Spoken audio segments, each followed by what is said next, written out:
Pertidaksamaan pangkat. Kalau saya punya 2 pangkat kotak sama dengan 2 pangkat segitiga, kita turunkan kotak dan segitiganya. Contohnya, 2 pangkat X tambah 3 itu sama dengan 2 pangkat 5. Berarti X tambah 3 pasti sama dengan 5.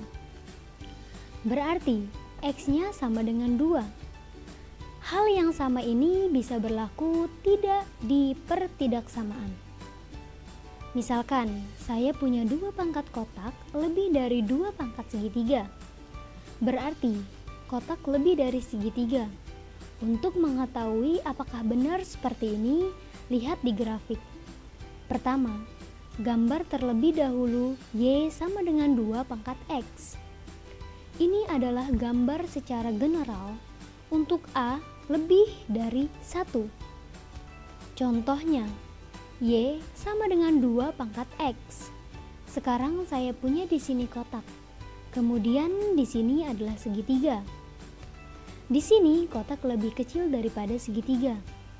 Kalau di sini kotak berarti di sini adalah 2 pangkat kotak. Dan kalau di sini segitiga, berarti di sini adalah 2 pangkat segitiga. Karena grafiknya selalu naik, berarti kotak selalu lebih kecil dari segitiga.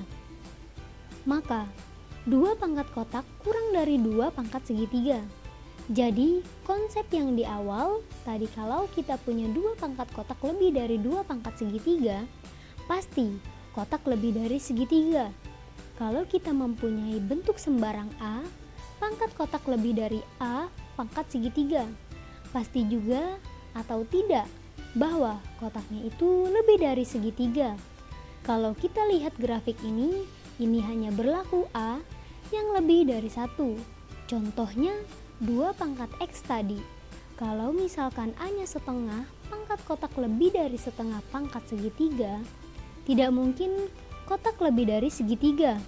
Berarti ini akan salah. Jadi kalau kita mempunyai bentuk persamaan, misalkan 2 pangkat X plus 3 lebih dari 2 pangkat 5. Berarti X plus 3 pasti lebih dari 5. Berarti X lebih dari 2.